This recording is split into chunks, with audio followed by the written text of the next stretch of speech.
divina da aliança eterna do nosso Deus. Aleluia. Na parte de segunda-feira, Noé. Abrindo a Bíblia aqui em Gênesis capítulo 6 e o verso 9, nós vamos ler sobre Noé. Sabem, queridos, Deus precisa de uma célula hospedeira. A célula hospedeira é para se multiplicar. Noé era a célula hospedeira do bem. Caim foi a célula hospedeira do mal. Deus precisa de alguém para fazer multiplicar o bem. E Satanás também usa pessoas para fazer multiplicar o mal, o pecado. Mas Noé, a Bíblia diz aqui em Gênesis capítulo 6, verso 9. Estas são as gerações de Noé. Noé era varão justo e reto em suas gerações. Noé andava com Deus. Queridos, como é bom ler a descrição que Deus faz de Noé. Um homem justo, um homem íntegro, que andava com Deus. Em meio a todos os textos que tratam do mal no mundo antediluviano, Gênesis capítulo 6, verso 9, destaca Noé em contraste com as pessoas que o rodeavam. Não é desculpa para nós vivermos em pecado, porque estamos cercados pela maldade. Não, queridos. Noé, no meio daquela multidão de antediluvianos perversos, promíscuos, Noé era puro, era justo, era íntegro. Jesus também, Deus o colocou para crescer na cidade ímpia e perversa de Nazaré. Tão ímpia que perguntaram, pode vir alguma coisa boa de Nazaré? Mas foi ali que Deus colocou seu filho para crescer e se desenvolver como um lírio no meio do lamaçal. Você pode, eu posso, nós podemos, pela graça do nosso Senhor Jesus, em Cristo que nos fortalece, podemos sim crescer como lírios no meio do pântano, refletindo a beleza e a perfeição de Deus. Aqui em Gênesis capítulo 6 e o verso 9, diz que Noé era um homem justo. Mas ninguém é justo em si mesmo. Se Noé era justo, é porque ele estava em Cristo Jesus.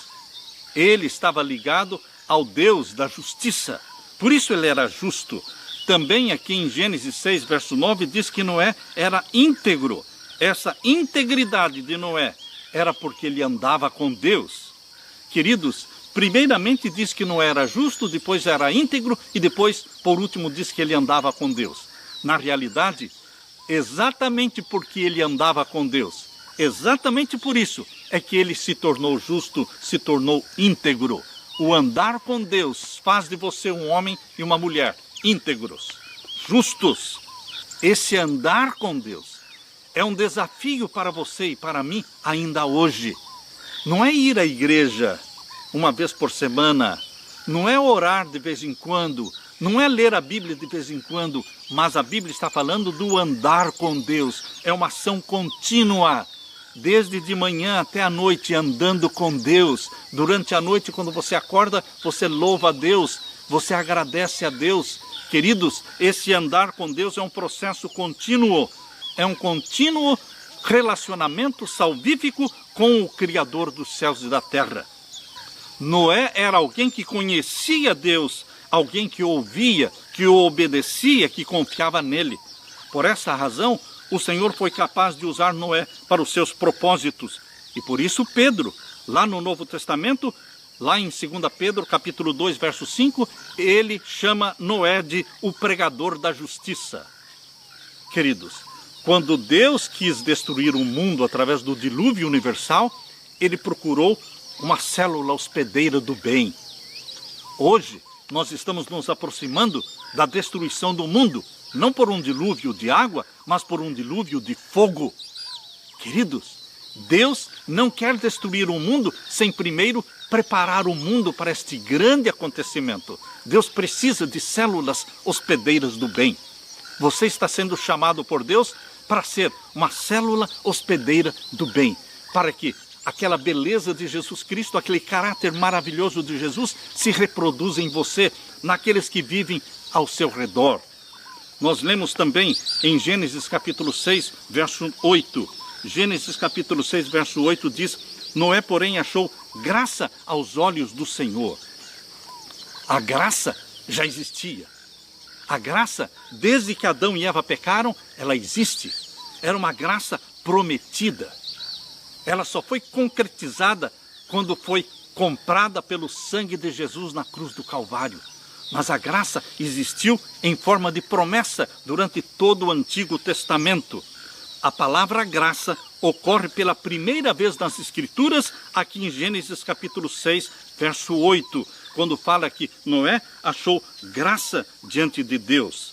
Nesse texto, a palavra graça claramente possui o mesmo significado nas ocorrências do Novo Testamento, em que é descrito o favor misericordioso e imerecido de Deus, exercido para com os pecadores que não merecem. Portanto, precisamos entender que Noé, por mais íntegro e justo que ele fosse, ele era um pecador que necessitava da graça imerecida de Deus. Noé não era diferente de você e de mim. Ele dependia da graça, nós dependemos da graça. Hoje, meu querido irmão, Deus está convidando você para andar com Ele. Desde o amanhecer até o anoitecer, Deus quer estar andando com você, conversando com você, relacionando-se com você, fazendo de você uma célula hospedeira do bem, do Evangelho, das boas novas de salvação. Que Deus o use como célula de Jesus Cristo, multiplicando-se e preparando o mundo para a segunda vinda de Jesus. Aleluia!